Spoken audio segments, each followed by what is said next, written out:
दोस्तों, अगर आने वाले दिनों में मध्य प्रदेश पुलिस कांस्टेबल का आपका एग्ज़ाम है तो इस वीडियो को आप ज़रूर से देखिएगा, क्योंकि 29 जनवरी फर्स्ट शिफ्ट को मेरा एग्ज़ाम था, मेरा खुद का एग्ज़ाम था। इसलिए मैं एक रियल एक्सपीरियंस आपके सामने इस वीडियो में डिस्कस करने वाला हूँ। किस पोर्शन से कितना वेटेज रहा, क्या जीएस का लेवल था, आपकी मैथ का वेटेज क्या था, रीजनिंग के क्या क्वेश्चन थे, मतलब क्वेश्चन के अलावा मैं आपको हर टॉपिक से कितने क्वेश्चन कवर हुए हैं वो सारी चीज़ें इस वीडियो में आपके साथ डिस्कस करने वाला हूँ। ठीक है दोस्तों, एक चीज़ मैं आपको बता दूं कि आप में से बहुत से लोगों के मैसेज आए और कल मैं ट्रैवलिंग में था इसलिए वीडियो नहीं बना पाया। हालांकि अभी भी मैं कहीं स्टे कर रहा हूं और अभी घर नहीं पहुंचा हूं, तो आप थोड़ा बहुत राइटिंग में इशू आएगा, कोई दिक्कत नहीं, लेकिन आपको चीज़ें क्लियर हो जाएंगी। ठीक है, जैसा कि मैंने आपको बताया कि 29 जनवरी फर्स्ट शिफ्ट को मेरा एग्ज़ाम था। अब कैसा एग्ज़ाम रहा, मैंने कैसा एक्सपीरियंस किया, वो मैं सारी चीज़ें आपको शुरू से बताता हूँ बिल्कुल, ताकि आपको जब एग्ज़ाम देने जाएं आपको बिल्कुल भी दिक्कत ना हो। ठीक है, तो एक एक से बारीकी से सबसे पहले मैं स्टार्टिंग से बता देता हूँ जब मैं सेंटर पे पहुँचा था उसके बाद। हालांकि वो अलग बात थी कि सर्दी के वजह से मेरे सर में दर्द होने लगा था और मैंने बहुत कोशिश की कि कहीं से मेडिकल ओपन हो और मुझे टैबलेट मिल जाए। मैंने कुछ ऑटो वालों को भी पैसे दिए और मुझे वो चीज़ें प्रोवाइड नहीं हुई। तो मैं आपसे पहले बात कहना चाहूँगा कि आप अगर सर दर्द की गोली है कुछ भी मतलब लेके चलें। बाय द वे सुबह सुबह 8 बजे तक जो मेडिकल शॉप हैं वो ओपन नहीं होती हैं और मैंने सर दर्द में ही पूरा एग्ज़ाम दिया। मैं सच बताऊं तो मैंने बहुत कोशिश की 8 साढ़े 8 बजे तक मुझे कहीं से टैबलेट मिल जाए, लेकिन ऐसा नहीं हुआ। तो मैं आपसे कहना चाहूँगा कि ये चीज़ें आप मस्ट है कि रख के चलें, बाद में आपको कहीं दिक्कत ना आए। ठीक है, चलिए ये तो हो गया। इसके बाद मैं आगे का बताता हूँ। आपका क्या है, आपको एडमिट कार्ड के साथ 2 फोटो ले जानी है और फोटो एक आप खुद वहाँ पे चिपका सकते हैं, वहाँ आपको ग्लू मिल जाएगा, आप वहाँ का लीजिएगा। आप वो थंब लगवा देंगे और थंब और साइन वगैरह वही करवाएंगे, तो आप मत करिएगा। ठीक है, चलिए इसके बाद क्या है, आपका वहाँ वेरिफिकेशन हो जाएगा जिसको आपको थंब लगाना होगा और वो ईजिली हो जाता है। शायद है कि कुछ लोगों का ओपन नहीं होता, उनको प्रॉब्लम भी आई, तो वो आप अपना पहले चेक करके जाएं। आपने अगर आपका कोई अकाउंट लिंक हो तो आप पैसे निकाल के देखें, जिससे पता चल जाएगा कि आपका थंब इम्प्रेशन ठीक है ना, मतलब बायोमेट्रिक आपका काम कर रहा है। चलिए ये हो गया। अब इसके बाद आप अपने एग्ज़ाम उसमें चले जाएं और मैं आपको सलाह दूंगा कि आप पहले से पहले जाएं ताकि आप वहाँ लगभग 1 घंटे 1.5 घंटे बैठ सकें और आप रिलैक्स हो सकें। ठीक है, अब आइए एग्ज़ाम में। तो जैसा कि मैंने आपको बताया कि 29 जनवरी फर्स्ट शिफ्ट थी, उसमें सबसे पहले मैंने कैसे किया, मैंने अब स्टार्टिंग से बताता हूँ। मैंने एग्ज़ाम जब स्टार्ट किया तो मैंने सबसे पहले 4 क्वेश्चन पढ़े जीएस के। पहला, दूसरा मेरा क्वेश्चन एग्जैक्ट था ये वाला। जो बाल गंगाधर तिलक थे उन्होंने एक स्लोगन दिया था, स्वराज मेरा जन्म सिद्ध अधिकार है। तो ये मैंने पढ़ा, ठीक है, मैंने इसको टिक कर दिया। उसके बाद मैंने तीसरा क्वेश्चन देखा, चौथा देखा, पांचवा देखा। मुझे समझ नहीं आया 5 क्वेश्चन में से मुझे केवल एक क्वेश्चन अच्छे से पता था, ये 3 क्वेश्चनों का अता पता नहीं था। तो मैंने एक काम किया, मैंने कहा कि कहाँ से रीजनिंग शुरुआत होती है। मैं अपना एक्सपीरियंस शेयर कर रहा हूँ, आप जैसे कर सकते हैं करिएगा। ठीक है, मैंने देखा यहाँ पे बजट के क्वेश्चन थे अच्छे खासे, वो मैं सारे क्वेश्चन अभी डिस्कस कर दूंगा, उसमें कोई इशू नहीं है, लेकिन मैं अभी जो बता रहा हूँ वो चीज़ सुनते जाइए। ठीक है, तो मैंने क्या किया, मैंने देखा, एक चीज़ और बताऊँ, कंप्यूटर पर इस तरीके से नीचे आपको लिखा मिलेगा 1 2 3 4, इस तरह से आपके यहाँ क्वेश्चन आएंगे और यहाँ आपका लिखा रहेगा साइड में टाइम। ठीक है, यहाँ पर ऊपर साइड में टाइम लिखा रहेगा और यहाँ आपकी फोटो वगैरह नीचे रहेगी। ठीक है, तो मैंने क्या किया, यहाँ पर 34 था, मैंने देखा 34 पे क्लिक करके, तो मुझे लगा कि भाई यहाँ तो क्या है, यहाँ से 34 तक तो क्या था, जीएस थी, मतलब 35 तक, मतलब 35 तक जीएस थी पूरी। तो 36 क्वेश्चन पे मैं डायरेक्ट चला गया और वहाँ से मैंने सॉल्व करना स्टार्ट किया। एक बार मैं आपको पोर्शन बता देता हूँ जिससे आपको क्लियर हो जाए कि इस बार जो मेरे एग्जाम था उसमें कितना पोर्शन रहा है, वो चीज़ सुन लीजिए। देखो मैं बताऊं तो मैथ प्लस रीजनिंग का वही सेम चल रहा है, 65 का लगभग होगा। इसमें भी मैं आपको कहूं जीएस का जो पैटर्न था वो 35 नंबर का था और 35 में रीजनिंग की अगर मैं बात करूं, रीजनिंग में यहां से 2 क्वेश्चन थे वो जीएस वाले थे। मतलब एक तो ये था कि मेरे में ऐसा दिया था कि ब्रिटिश कॉन्स्टिट्यूशन के अंदर आपको एक वो बनाना था, जैसे ये होते हैं ना, आपने वेन डायग्राम देखे होंगे इस तरीके से या फिर इस तरीके से वो बन जाते हैं। तो उसमें था ब्रिटिश कॉन्स्टिट्यूशन, एकल नागरिकता और ऐसे करके दिया था, तो आपको एक वेन डायग्राम बनाना था। मतलब ये जीएस से रिलेटेड क्वेश्चन रीजनिंग में आ गया था। एक क्वेश्चन और आ गया था जिसको उन्होंने क्या है, तर्क और कारण में पूछा था, कारण और तर्क में पूछा था, वो भी आपका रीजनिंग का क्वेश्चन जीएस में ही इंक्लूड था। तो मैं कह सकता हूं कि 37 का जीएस यहां पूछा गया। अब मैं बात करता हूं मैथ का क्या रहा। मैथ का मैं आपको बताता हूं, देखो ध्यान से सुनिएगा।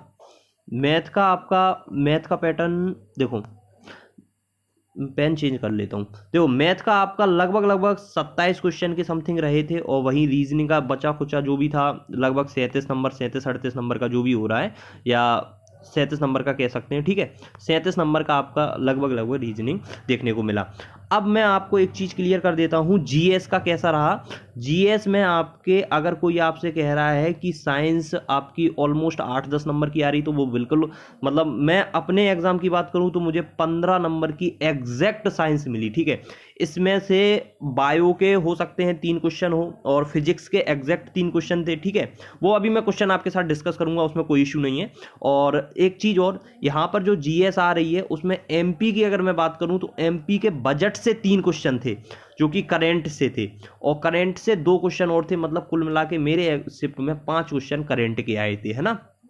और चीज एक बता दूं, अब कौन से क्वेश्चन आए थे मैं आपको जीएस के साथ डिस्कस करता जा रहा हूं, ताकि आप समझ जाएं कि जो जीएस का लेवल था वो कैसा रहा। अभी मैं अपना भी बताऊंगा मैंने किस तरह से सॉल्व किया था, वो सारी चीजें मैं आपको इस वीडियो में क्लियर कर दूंगा। सुनो, जीएस का ध्यान से सुनिएगा, मैं यहाँ पर कोशिश करूंगा कि आपको बस समझ आ जाए। देखो पहला क्वेश्चन क्या था, पहला क्वेश्चन तो मैंने बता दिया, कोई एक त्योहार से रिलेटेड था, वो मुझे अब उसका आंसर ही नहीं आया, तो मैं आपको त्योहार भी नहीं बता पा रहा, मुझे ध्यान नहीं है, लेकिन एक त्योहार से था। दूसरा मैंने बता दिया कि वो एक स्लोगन था बाल गंगाधर तिलक का, तो वो मैंने आपको बता दिया।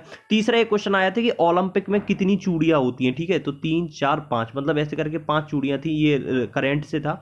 उसके बाद एक क्वेश्चन आया था कि किशोर कुमार सम्मान किसे नहीं दिया जाता, उसमें ऑप्शन थे अभिनेता या फिर गायक और एक संगीत क्या बोलते हैं निर्देशक, ऐसे करके ऑप्शन थे, वो एक क्वेश्चन था। एक क्वेश्चन था कि 18वीं विधानसभा के अध्यक्ष कौन थे, गिरीश गौतम है, वो आपका करंट से क्वेश्चन बन जाएगा। मैं ये क्वेश्चन वो बता रहा हूँ जो मोस्टली सबसे टच हो गए होंगे, सिंपल। उसके बाद अगर मैं 8 क्वेश्चन के बाद अगर आपसे बताऊंगा तो वो सारे क्वेश्चन बहुत ज़्यादा हार्ड थे, ठीक है, अभी मैं बता दूंगा, आगे बढ़ते हैं। उसके बाद देखिए अगला क्वेश्चन एक आया था कि फेसियोला, ये साइंस से था, फेसियोला का संबंध किससे है, और उसमें ऑप्शन दिए थे। और एक क्वेश्चन और आया था साइंस का ऐसे ही, ऑर्थोपोडा जो समूह है उसके 3-4 ऑप्शन थे, और उसमें से बताना थी गलत कौन सा है, ठीक है। एक क्वेश्चन ऐसे था, ऑर्थोपोडा से पूछा था। एक क्वेश्चन साइंस में ये था कि किचन बाथरूम में जो जल होता है, जो दूषित जल होता है, उसको क्या कहते हैं, उसके ऑप्शन थे ग्रे वाटर, ब्राउन वाटर, ऐसे करके ऑप्शन दिए रहे थे, ठीक है। अब एक चीज और सुन लीजिए कि बजट से कैसे 3 क्वेश्चन आए थे, क्योंकि करंट मैंने पहले डिस्कस किया तो मैं बता दे रहा हूँ। इस पहले में पूछा था कि जो इनमें से 4 ऑप्शन जो दिए गए हैं, पहला, दूसरा, तीसरा, चौथा, पहले में दिया था कृषि और ऊर्जा, यहाँ चौथे पे दिया था, और इधर दिया था आपका हेल्थ और कुछ दिया था। इसमें से पूछा गया था इन चारों में से सबसे कम या सबसे ज़्यादा पूछा था, शायद सबसे कम पूछा था, सबसे ज़्यादा पूछा था, सबसे ज़्यादा बजट किस पे खर्च किया गया। तो मुझे एग्जैक्ट नहीं पता था यार, बजट में इतना ज़्यादा डीप मैं नहीं गया, और मैंने पढ़ा तो, लेकिन आप समझ रहे हो बजट कितना बड़ा पोर्शन है, तो मैंने ऊर्जा लगा दिया था, हालांकि ये पता नहीं गलत है या सही है।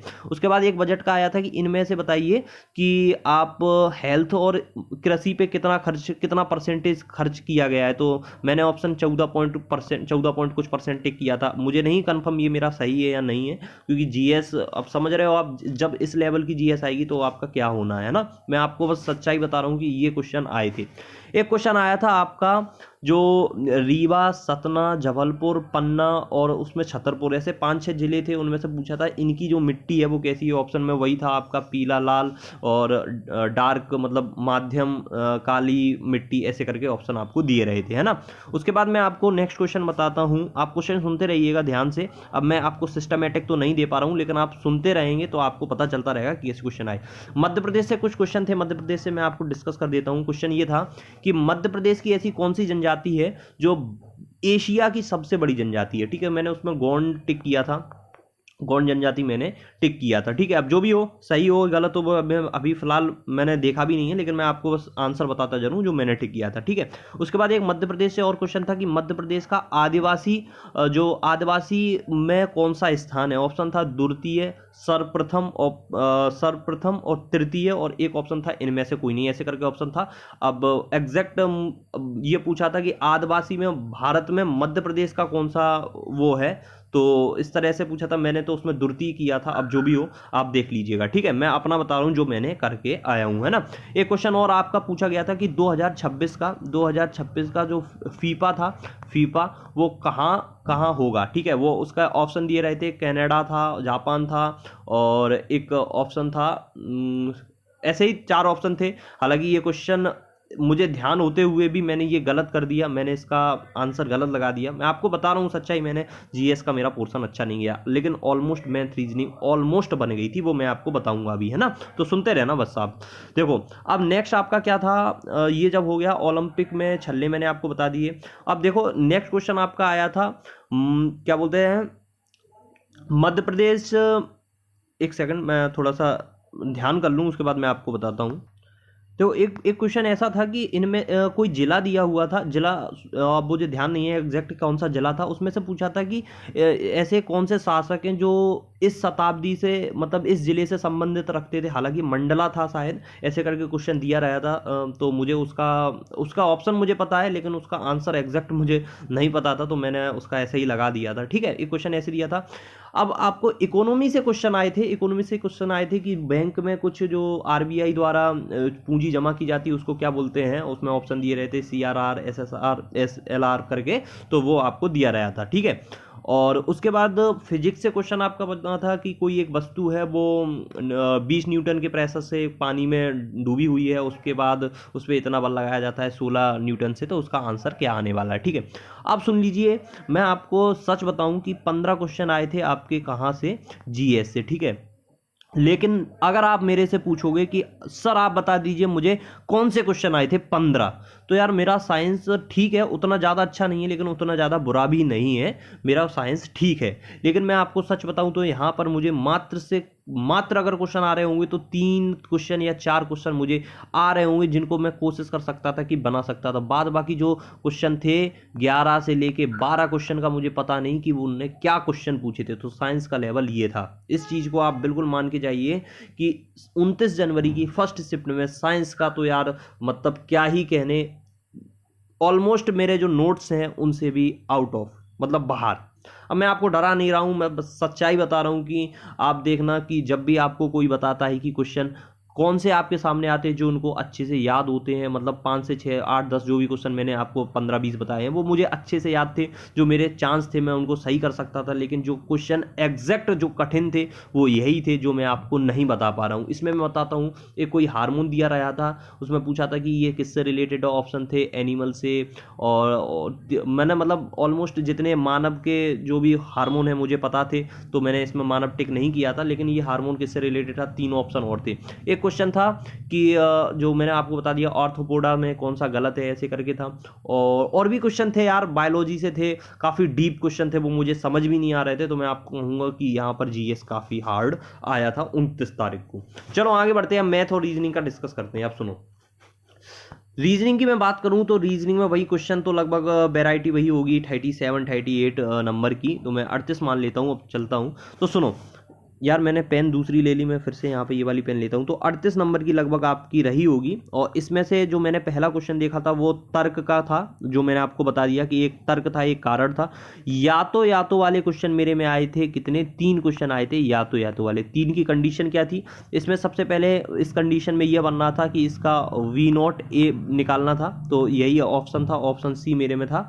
इस पर दिया रहा था A और C, मतलब एक नेगेटिव होगा एक पॉजिटिव होगा, ऐसे करके। या तो वाले सॉरी 2 क्वेश्चन थे और एक यदि वाला था। यदि का मैंने लॉजिक बताया है कि अगर एक क्या बोलते हैं, एक अगर नेगेटिव, सॉरी मैं आपको यहाँ बता रहा हूँ, देखो जो भी इनका है ना आप देख लीजिएगा। अगर आप तपोभूमि पे देखना चाहें तो वहाँ देख लेंगे, मैंने भी इसके लेक्चर डाले हैं, तो आपके ये 3 क्वेश्चन बड़े इजीली बन जाते हैं। वहाँ आपको ऑप्शन के अकॉर्डिंग इन क्वेश्चनों को टिक करना था, ठीक है। तो ये 3 क्वेश्चन हो गए।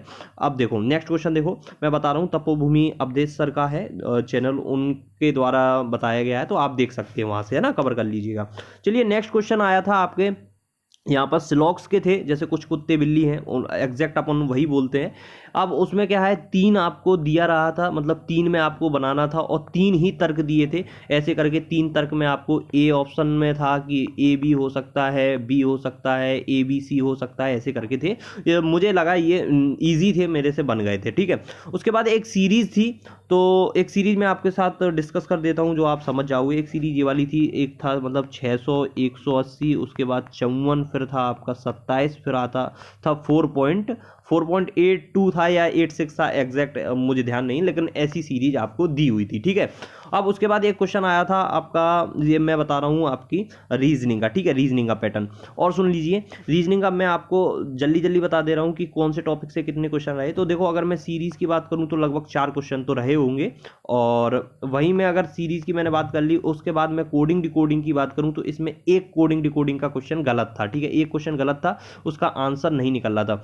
और एक क्वेश्चन दिया रहा था कोमल करके, कोमल का कोड था COMAL, कोमल का कोई कोड था, वो इतना ज़्यादा टफ था, मैंने उसमें बहुत ज़्यादा लॉजिक लगाया लेकिन मुझे कोई लॉजिक समझ नहीं आया। तो ये 2 क्वेश्चन मेरे रीजनिंग के, हालांकि एक गलत था, एक मेरे से बना नहीं, तो ये 2 क्वेश्चन मेरे से गलत हो गए। बाद बाकी ऑलमोस्ट 37 नंबर की रीजनिंग मेरे से बन गई थी, है ना।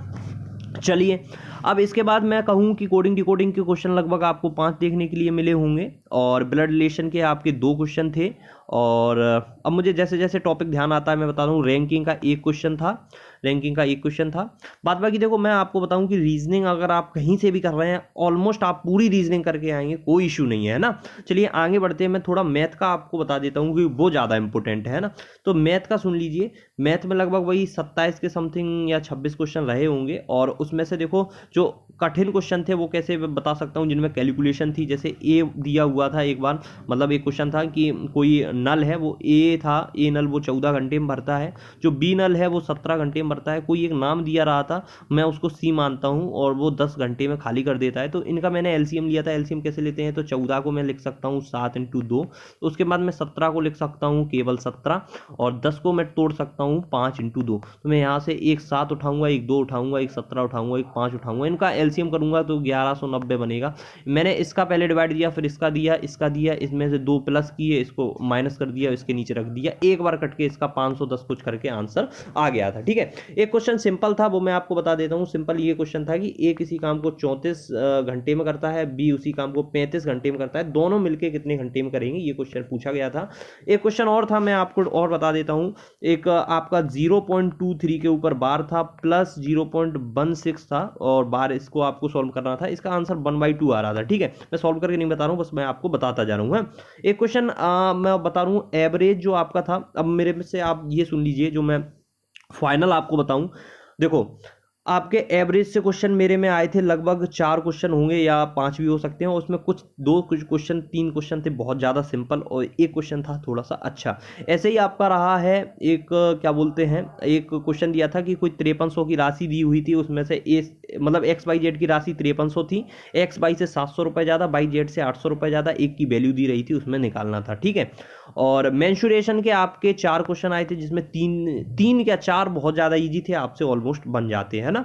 अब उसके बाद डिजिबिलिटी रूल से सुन लीजिए, एक आया था 59 की डिजिबिलिटी रूल। तो इसमें क्या होता है, 60 - 1, मतलब इंटू आप 6 का करेंगे और प्लस करते जाएंगे, तो आपका ये आंसर बन जाता है ना। उसके बाद सुन लीजिए ध्यान से, क्या बोलते हैं, आपका डिजिबिलिटी रूल से 2 क्वेश्चन और आए थे, वो थोड़ा सा मैं कहूँगा कि ठीक थे, हालांकि मैंने उनको सॉल्व किया था। जैसे 9A + 2B था, आई थिंक ये पूछा था, ऐसा कुछ पूछा था। यहाँ पर आपको दिया रहा था 1 2 3 4 5 6, और मतलब लास्ट में B और शुरू में A, और इधर कम से कम 15 या 12 क्वेश्चन वो थे, और डिवाइड बाई 18, ठीक है, डिवाइड बाई 18।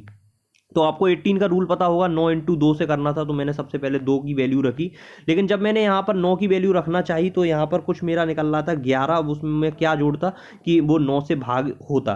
तो मैंने देखा कि अगर 9 से यहाँ करेंगे तो ऑप्शन में बहुत ज़्यादा जा रहा था, बल्कि ऑप्शन सारे 9 से कम थे, 9 8 7। तो ये चीज़ देखने के लिए रहती है। अगर आप कहोगे तो मैं इस टाइप के क्वेश्चन करा दूंगा, क्योंकि अब मैं फ्री हूँ, मैंने एग्जाम भी दे दिया है, तो कोई इशू नहीं है। आप बता देना, मैं आपको प्रोवाइड करा दूंगा जो भी अच्छे टॉपिक आ रहे हैं। अब मुझे सारा कुछ पता है, कैसे पैटर्न से क्वेश्चन आ रहे हैं, तो मैं आपको करा दूंगा, ठीक है। तो यहाँ मैंने क्या किया कि A की वैल्यू मोस्टली कम से कम रखना पड़ी, और जो B की वैल्यू थी मैंने इसको ज़्यादा कर दिया था, तो मैं इसका आंसर लगा के आया था। तो 8 आंसर इसका मैं लगा के आया था, क्योंकि यहाँ पे ये सेटिस्फाई नहीं हो रहे थे जब मैंने इसको 0 किया, इसी हिसाब से। सॉरी, ये क्रॉस में था, क्योंकि ये 0 हो जाता तो उसके बाद केवल 2 भी मुझे रखना पड़ा, है ना। और एक क्वेश्चन ऐसे था केवल, उसमें क्या बोलते हैं, ऐसे ही संख्या दी हुई थी, मतलब 1 2 3 4 5 6 में ऐसे मान लेता हूँ, dot dot dot dot divided by 3 से करना था, और यहाँ पर दिया था कि 48, तो 48 इसका टोटल सम है, तो 3 से कितने करा जाए तो वो होगा, तो उसमें 2 आंसर आ रहा था इसका, इसमें मतलब डिफरेंस करना था यहाँ जोड़ के, ठीक है। 3 का नियम क्या होता है कि जितना भी अंक है वो 3 से कटना चाहिए, है ना, ये हो गया। अब उसके बाद सुन लीजिए, एक क्वेश्चन आपका था कि 100 बिल्ली 100 चूहों को 100 दिन में मारती है, तो 4 बिल्ली या 4 चूहे कुछ दिया था कि कितने दिन में 100 बिल्ली 100 चूहों को 100 दिन में मारती है, बराबर 4 चूहे 4 दिन में कितने, मतलब ऐसे करके मारेंगे, ये पूछना था, ऐसे करके पूछा था, ठीक है। तो आप देख लेना। हाँ, अब उसके बाद ये क्वेश्चन आ रहा है, और एक था मतलब 21% का 3 साल के लिए हादसा हो रहा था, और मतलब कम हो रहे थे, और आपको 11,000 इतने के वैल्यू आपको निकालनी थी, ठीक है। ये आपकी जनसंख्या है, चक्रवृद्धि ब्याज की तरह से आप कर सकते हैं ना। नेक्स्ट क्वेश्चन देखिए ध्यान से, एक क्वेश्चन आपका आया था, मैं बस आपको बताने की कोशिश कर रहा हूँ कि आप पैटर्न इस तरह से जाएं तो आपके ऑलमोस्ट सारे क्वेश्चन आपके सॉल्व होंगे, कोई इशू नहीं है ना। तो देखो, और मुझे ध्यान करने दीजिए, मैथ में और कुछ कौन सा क्वेश्चन था, एक सेकंड मैंने रोक लेता हूँ। चलो, एक क्वेश्चन मुझे ध्यान आ रहा है, एक क्वेश्चन सीरीज का था कि उसमें शुरू में मतलब ऐसे दिया था कि ये नहीं था, ऐसे ए दिया था, फिर डैश, फिर ए डैश, फिर ए डैश, और लास्ट में मतलब ए और डैश, तो इसका आंसर आ रहा था वी और ए लास्ट में, क्योंकि पहले 2 फिर 3 फिर 4 ए बी करके ऐसे आंसर आता है, ठीक, मैंने एग्जैक्ट आंसर बता दिया। अब ध्यान दीजिए, अगर अब तक आप इस वीडियो को देख रहे हैं तो अब मैं आपको बताऊंगा कि मैंने कैसे किया था। सुनो, मैं गया था सबसे पहले 35 नंबर पे, 35 से मैंने ऑलमोस्ट 100 क्वेश्चन कवर किए, और यहाँ पर मैंने लगभग जो मैथ के 65 क्वेश्चन थे, इसमें से 57 कर लिए थे, ठीक है। तो ये मेरा लगभग 1 घंटा में हो गया था, 1 घंटे से भी कम लगे थे। तो इसमें जो मैंने क्वेश्चन किए थे वो एक बार में निकल आए थे। उसके बाद क्या है, इसमें से जो बचे हुए क्वेश्चन थे 7 के समथिंग, इसमें से 2 रीजनिंग के, एक गलत था, एक बना नहीं था, तो अब रह गए मैथ के 5 क्वेश्चन, जिसमें से मैंने 2 क्वेश्चन और कर दिए थे, 3 क्वेश्चन मुझे नहीं आए थे, ठीक है। चलिए, ये आपका हो गया। और मुझे बाद में पता चला कि मेरा रीजनिंग का एक वो वेटेज वाला हो सकता है कि वो गलत हो, तो वो क्वेश्चन एक रीजनिंग का गलत हो सकता है। ऑलमोस्ट मेरा मैथ रीजनिंग पूरी बन गई, ठीक है। अब जीएस का मैं आपसे कहूँगा कि यार, मैं बस आपसे इतना कहूँगा कि आप पढ़ लीजिए, लेकिन यार कन्फर्म मत मान के जाइएगा कि आपसे जीएस वहाँ पे बने। देखो, अगर आपकी किस्मत अच्छी हो, मेरी मैं आपको बताऊँ कि अगर आप बात करोगे, मैंने सारे क्वेश्चन मारे थे, तो जो मुझे आते थे यार मेरे वही सही हुए। अब साइंस का मैं कह नहीं सकता हूँ, जो 11 क्वेश्चन बचे थे उनका पता नहीं, उसमें से 1-2 क्वेश्चन सही हुए, ऑलमोस्ट मेरे क्वेश्चन सही नहीं हुए जीएस की मैं अगर पोर्शन की बात करूँ, ठीक है। क्योंकि जो नंबर है वो मैथ रीजनिंग के ही दम पे ला रहे हैं, जो लोग ला रहे हैं, जिनकी थोड़ी किस्मत अच्छी है, वो लगभग 78-77 तक पहुँच रहे हैं, जिनका मतलब 4-5 नंबर का जो जीएस और साइंस का है वो पोर्शन बन जाता है, या फिर उनसे वो गलती से सही आंसर लग जाते हैं, ठीक है। तो साइंस में इतना कोई होशियार नहीं है कि वो पूरा का पूरा करके आ जाए, मैं आपको ये बिल्कुल बता रहा हूं यार, आप जाओगे आपको पता चल जाएगा। देखो, आपकी किस्मत अच्छी रही तो आपके लग जाएंगे। देखो, तो मैं कह रहा हूं आपसे एक बात कि देखो, जो एवरेज नंबर लोग ला रहे हैं वो 60 से नीचे ला रहे हैं, लेकिन जो अच्छे बच्चे हैं, जो ठीक ठाक हैं, वो 70 तक जा रहे हैं। तो ये 70 तक अगर कोई कॉलेज में जा रहा है तो वो 4 से 5, एक कॉलेज में 4 से 5 लोग ही मिल रहे हैं फिलहाल। अभी नंबर लोगों के इजाफा होने लगे, क्योंकि जो एनालिसिस है वो आपको ज़बरदस्त मिल रहा है। जो मैथ रीजनिंग का है पोर्शन आप पूरा कवर करके आओगे, और मैं कह रहा हूँ कि आप अभी फिलहाल, अगर अब तो मैं अपने चैनल पर भी प्रोवाइड करूँगा, वरना आप विनर्स पे देख रहे हो या फिर अवधेश सर का तपोभूमि देख रहे हो, आप देखिए, ठीक है। उनका बढ़िया है, वो अच्छा करा रहे हैं, जैसा एग्जाम है बिल्कुल ओरिएंटेड पढ़ा रहे हैं, है ना। तो आप कर सकते हैं। बाद बाकी अगर कोई टॉपिक में इशू होगा और नए टॉपिक आएंगे तो मैं आपको अब कवर करा दूंगा, और मैंने ऑलमोस्ट आपको बता ही दिया कि इतना कुछ रहा है, ठीक है। अब नंबर क्या शेयर करूं, ठीक है, बस मैंने आपको बता दिया कि ऑलमोस्ट मेरे से मैथ रीजनिंग पूरी बन गई थी। उसमें से 4 क्वेश्चन, अब एक उसमें से 1-2 क्वेश्चन गलत भी थे, और 3 क्वेश्चन जो मेरे से नहीं बने, अब वही था। और रीजनिंग जो जीएस का था वो मैंने आपको बता दिया है कैसा कुछ रहा है ना। चलो, अब इसके बाद आपको मैं बस यही कहूँगा कि आप जाइए बिंदास होके मैथ रीजनिंग के ऊपर ही जाइए। अब जीएस का यार मैंने मध्य प्रदेश पूरा पढ़ के गया था यार, लेकिन उनने बजट से ही डाल दिए और 2 क्वेश्चन और थे, वो हालांकि उनमें से तो बन गया, लेकिन अब जब करेंट से मध्य प्रदेश के बजट पूछे जाएंगे तो कहाँ से आप आंसर लगा सकते हो, है ना। ये एक चीज़ होती है। 2 क्वेश्चन और करने से तो वो मेरे से बन गए थे, है ना। मुझे लगता है मैंने आपको बहुत कुछ बता दिया यार। अब अभी आपको अगर कुछ मतलब क्या बोलते हैं 13 पेज तो हो गए। मैंने क्वेश्चन यार शेयर तो किए हैं, लेकिन मुझे जितना याद था और इससे ज़्यादा अगर क्वेश्चन चाहिए तो देखो जिन लोगों ने सेंड किए हैं, मतलब जो लोगों ने एनालिसिस किया है आप वहाँ पे देख सकते हैं, ठीक है। उनने बढ़िया एनालिसिस जो भी क्वेश्चन आए हुए हैं किया था, मैंने भी आपको ऑलमोस्ट बता ही दिया है ना जितना मुझे याद था। बाद बाकी क्वेश्चन यार रीजनिंग के बहुत हैं जो मुझे पता है, लेकिन अब बहुत ज़्यादा बड़ा वीडियो हो जाएगा। बस मुझे बताना था कि जो 29 तारीख को फर्स्ट शिफ्ट का मेरा एक्सपीरियंस था वो कैसा रहा है। पेपर में बिल्कुल डरने की बात नहीं है, आपके पास टाइम भी पर्याप्त है, सब चीज़ें हैं, बस कैलकुलेशन आपको। हाँ एक चीज़ और ध्यान से सुनिएगा। मैंने यार आपको पता नहीं क्यों नहीं बता पाया ये, तो अगर आप बने हैं तो आप ध्यान से सुनिएगा। एक सेकंड में बताता हूँ यार। मेरे में लगभग 5 क्वेश्चन थे सिंप्लीफिकेशन के 5 क्वेश्चन थे, और इसमें से 2 क्वेश्चन काफ़ी ज़्यादा टफ थे, जिसमें से एक क्वेश्चन मेरे से मैथ का, उसमें मैं अनुमान से लगाया, डिजिटल सम मैंने लगाना पड़ा क्योंकि वो सॉल्व नहीं हो रहा था, है ना। तो मैं कहूँगा कि आप सिंप्लीफिकेशन पे ध्यान दीजिए। मेरे में CISI का कोई क्वेश्चन नहीं आया था, एलजेब्रा से कोई क्वेश्चन नहीं आया था, ये क्वेश्चन मेरे से नहीं आए थे। इनइक्वालिटी में रीजनिंग का क्वेश्चन कोई भी नहीं देखने को मिला था, है ना। कैलेंडर का कोई क्वेश्चन नहीं था, डाइस से कोई क्वेश्चन नहीं था, और बाद बाकी जो आ रहा है वही आ रहा है। फिर भी अगर आपको कुछ और जानना है तो आप मुझे मैसेज करिएगा, मैं आपको टेलीग्राम की लिंक दीजिए डिस्क्रिप्शन में दिए, मैं वहाँ आपसे बात कर सकता हूँ। मिलते हैं नेक्स्ट वीडियो में, तब तक के लिए इस वीडियो को जितना हो सके अपने दोस्तों के साथ शेयर कर दीजिए। जय हिंद, वंदे मातरम।